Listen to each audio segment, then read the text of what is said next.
अस्सलाम वालेकुम dear students. आज हमारा जो टॉपिक है जो हम पढ़ने जा रहे हैं वो है session 4 computer security and privacy. पिछले जो सेशन में आपको मैंने बताया कि computer care and maintenance, computer का हम ख्याल कैसे रखें, उसको मेंटेन कैसे करें।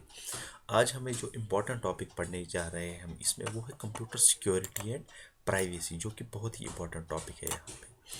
देखिए, हम बहुत सी इंफॉर्मेशन अपने कंप्यूटर्स में भी स्टोर करते हैं और अपने इलेक्ट्रॉनिक डिवाइसेस में भी। फॉर एग्जांपल आपका फ़ोन ही लीजिए, आप उसमें आपको कितने फ़ोटोग्राफ्स होते हैं, या कुछ पर्सनल इंफॉर्मेशन होती है, या बैंक्स के रिलेटेड इंफॉर्मेशन होती है जैसे एम पे वगैरह। क्या आप चाहते हो कि ये इंफॉर्मेशन किसी गलत आदमी के हाथ में लग जाए? ठीक है ना। अगर फॉर एग्जांपल आपके फ़ोटोग्राफ्स या आपके अकाउंट की डिटेल्स या कुछ पर्सनल इंफॉर्मेशन होगी आपको, वो किसी और के हाथ में लग जाए, वो उसका मिसयूज़ कर सकता है। ठीक है ना। वो पोज कर सकता है कि ये आदमी मैं हूँ, फिर ट्रांजैक्शंस कर सकता है, या आपके फ़ोटोज़ को गलत इस्तेमाल कर सकता है, आपके फेक आईडीज़ बना सकता है। तो इसीलिए जो ये कंप्यूटर सिक्योरिटी एंड प्राइवेसी, ये सबसे बड़ा इम्पोर्टेंट टॉपिक है। इसमें हम आप लोगों को पढ़ाएंगे कि एक आदमी अपने जो डेटा है उसको कैसे सिक्योर करे, उसमें प्राइवेसी कैसे रखे। ठीक है। अब देखिए, कंप्यूटर सिक्योरिटी एंड प्राइवेसी में क्या आते हैं वो मेजर्स जिसे आप प्रिवेंट कर सकते हैं अपने loss of, to prevent loss of data, आपका जो डेटा है वो लॉस ना हो जाए। रीजंस फॉर सिक्योरिटी ब्रेक, देखो क्या रीजंस हो सकते हैं। सिक्योरिटी ब्रेक इज वो क्या, सिक्योरिटी ब्रेक किसे कहते हैं? Leakage of information store in a computer. आपके कंप्यूटर में कोई इंफॉर्मेशन है, वो किसी ने चुरा ली, ठीक है, चाहे फिजिकली या यूजिंग पेन ड्राइव या यूजिंग फॉल्स आइडेंटिटी, तो उसे क्या कहेंगे? उसे कहते हैं सिक्योरिटी ब्रेक, जो कि लीकेज ऑफ इंफॉर्मेशन होता है। पर्सनल इंफॉर्मेशन दो तरीकों से लीक हो सकता है या लॉस्ट हो सकता है। हम एक तरीका तो ये हो सकता है, we are not careful in giving out personal information over the internet. ठीक है। हम ऐसे ही रैंडमली कोई भी वेबसाइट आती है, हम उस पर अपने credit card details, debit card details, अपनी बैंक अकाउंट डिटेल्स सीधे ही एंटर करते हैं, इवन पासवर्ड भी एंटर करते हैं। इससे आपका डेटा डायरेक्टली लीक होगा। दूसरा चीज़ दूसरा चीज़ ये है कि किसी आदमी को अनऑथोराइज्ड एक्सेस होगा आपके कंप्यूटर पे। ठीक है।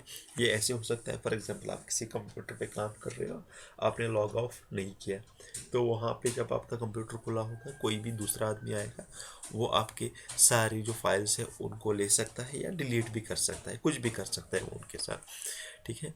अब security, computer security and privacy में क्या आता है, वो सारे मेजर्स जिससे आप रेस्ट्रिक्ट कर सकते हो एक्सेस टू पर्सनल डेटा। खाली रेस्ट्रिक्टेड एक्सेस होगा पर्सनल डेटा को जो कि स्टोर है आपके कंप्यूटर में। पहले हम देखेंगे थ्रेट्स कौन से होते हैं, कहाँ कहाँ से हमें थ्रेट होता है हमारे कंप्यूटर का जो डेटा है वो या तो चुरा लिया जाए या मिसयूज़ किया जाए।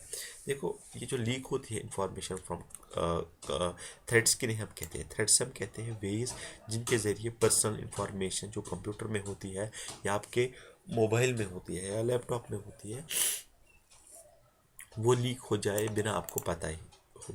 थेफ्ट में पहले ही आता है, इसमें थेफ्ट में आता है आपका जो इंफॉर्मेशन है या आपके हार्डवेयर है उसको चुराया जाए। इसमें तीन टाइप्स के कैटेगरीज आती है। एक आती है फिजिकल थेफ्ट, यानी कि सीधे किसी ने आपका कंप्यूटर चुरा लिया है, सीधे किसी ने आपका क्या, ये लैपटॉप चुरा लिया। दूसरा होता है आइडेंटिटी थेफ्ट। आइडेंटिटी थेफ्ट क्या होता है, आपने यूज़र आईडी और पासवर्ड दिया, आपने लॉगिन किया, हैकर ने वही यूज़र आईडी और पासवर्ड यूज़ करके किसी दूसरी वेबसाइट पे लॉगिन किया और ये पोस्ट किया है कि जैसे ये अब आप हो, हालांकि वो आप नहीं थे। तीसरी चीज़ ये होती है सॉफ्टवेयर पायरेसी। इसका मतलब क्या हुआ कि आपने कोई सॉफ्टवेयर बना दिया, किसी ने वो ले लिया और उसको फिर डिस्ट्रीब्यूट कर दिया विदाउट लाइसेंस, और अनऑथोराइज्ड कॉपीज इस कंप्यूटर की डिस्ट्रीब्यूट की। ठीक है। दूसरा जो थ्रेट होता है हमारा वो होता है कंप्यूटर वायरसेस का। वायरसेस क्या होते हैं? वायरसेस जो होते हैं वो होते हैं कंप्यूटर प्रोग्राम्स जो आपके डेटा को डैमेज भी कर सकते हैं एंड सॉफ्टवेयर प्रोग्राम्स, या वो स्टील कर सकते हैं आपकी इंफॉर्मेशन जो कि कंप्यूटर पे होगी। मेजर टाइप्स ऑफ वायरसेस जो होते हैं वो होते हैं worms and Trojan horse.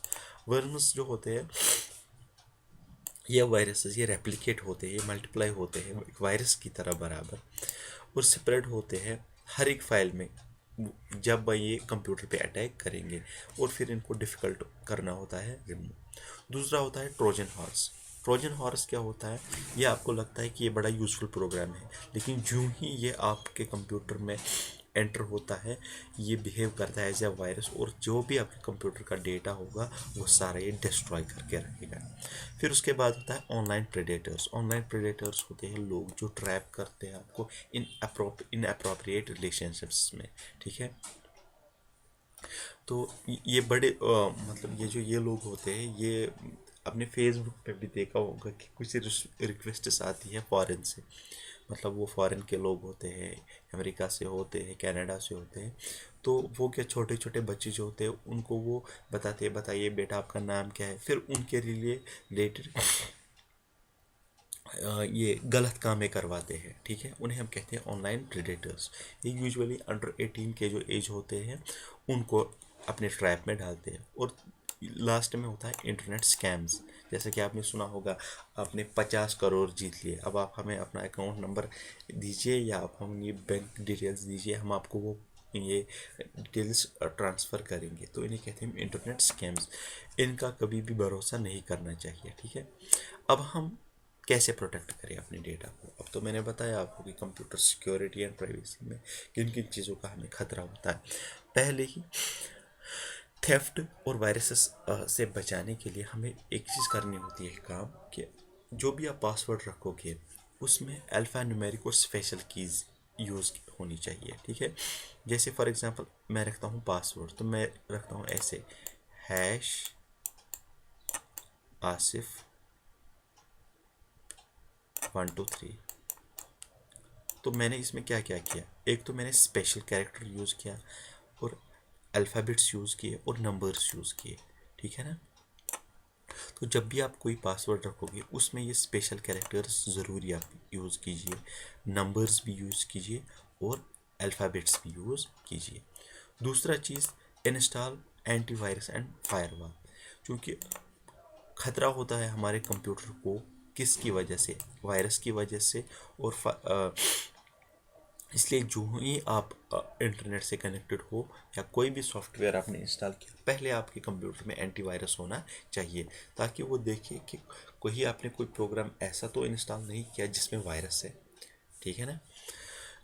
Antivirus क्या करते हैं, वो एक तो डिटेक्ट करते हैं और क्लीन करते हैं हमारे कंप्यूटर को किन से, वायरस से जो कि आए होंगे हमारे कंप्यूटर में। और तीसरी चीज़, एनक्रिप्टेड डेटा। एनक्रिप्शन का मतलब क्या हुआ, कोडेड फॉर्म में रखना डेटा को। ये यूजुअली बैंक्स और कंपनीज रखते हैं, जो ही वो अपने इम्पोर्टेंट कस्टमर्स की इंफॉर्मेशन स्टोर कर सकते हैं। आप भी एनक्रिप्ट कर सकते हो जो आपके हार्ड डिस्क में डेटा है यूजिंग बिटलॉगर, ठीक है। तो जो ही कोई यूज़र आएगा वो आपके हार्ड डिस्क को एक्सेस करने की कोशिश करेगा, तो उसको वो पहले पासवर्ड मांगेगा, डिक्रिप्शन पासवर्ड, ठीक है, बिफोर स्टार्टिंग द कंप्यूटर। तो जिसकी वजह से अनऑथोराइज्ड यूज़ नहीं होगा। और सिक्योर साइट्स, ये बड़ा इंपॉर्टेंट है। अगर फॉर एग्जांपल आपको ऑनलाइन पेमेंट करनी है, तो अपनी क्रेडिट कार्ड डिटेल्स, अपनी डेबिट कार्ड डिटेल्स या अपनी बैंक अकाउंट डिटेल्स उन वेबसाइट्स पे दीजिए जो कि सिक्योर साइट्स हो, ठीक है। अगर फॉर एग्जांपल आपने अपनी क्रेडिट कार्ड या डेबिट कार्ड की इंफॉर्मेशन ऐसी वेबसाइट पे दी जो कि सिक्योर ना हो, तो वो आपके डायरेक्टली जो आपका बैलेंस है उसमें से वो पैसे निकाल सकते हैं। इसलिए जब भी आप किसी वेबसाइट पे ये काम करोगे, कोई ऑनलाइन ट्रांजेक्शन करोगे, तो आप पहले वहाँ पे ये चीज़ चेक कीजिए कि वहाँ पे ये HTTP जो कोड है, यहाँ पे ये HTTP and A lock symbol होनी चाहिए वहाँ पे। जैसे मैं आपको यहाँ पे दिखाता हूँ, देखिए ये है यहाँ पे लॉक सिंबल, ये आप देख रहे हैं यहाँ पे ये लॉक सिंबल। और देखिए यहाँ पे क्या है, दूसरी एक चीज़ यहाँ पे, ये जो वेबसाइट स्टार्ट होती है ये होती है फ्रॉम HTTPS, ठीक है। देखिए यहाँ पे कोई भी वेबसाइट यहाँ पे इसका मतलब यहाँ पे क्या हुआ, ये जो यहाँ पे लॉक जैसे मैंने दिखाया, इसका मतलब हुआ कि ये जो वेबसाइट है ये सिक्योर वेबसाइट है, ठीक है ना। देखिए आप यहाँ पे HTTPS से स्टार्ट होती है ना यहाँ पे, हाइपर टेक्स्ट ट्रांसफ़र प्रोटोकॉल, और ये जो आप देख रहे हो एनक्रिप्शन हमारे डेटा का, ठीक है। और ये जो ये ताला जैसे आप देख रहे हो, इसका मतलब हुआ ये जो वेबसाइट है ये सिक्योर है, ठीक है। तो इंशाल्लाह हम इसके बाद जो हमारा नेक्स्ट टॉपिक होगा वो होगा एंटरप्रेन्योरशिप स्किल्स, वो हम इंशाल्लाह कल पढ़ेंगे।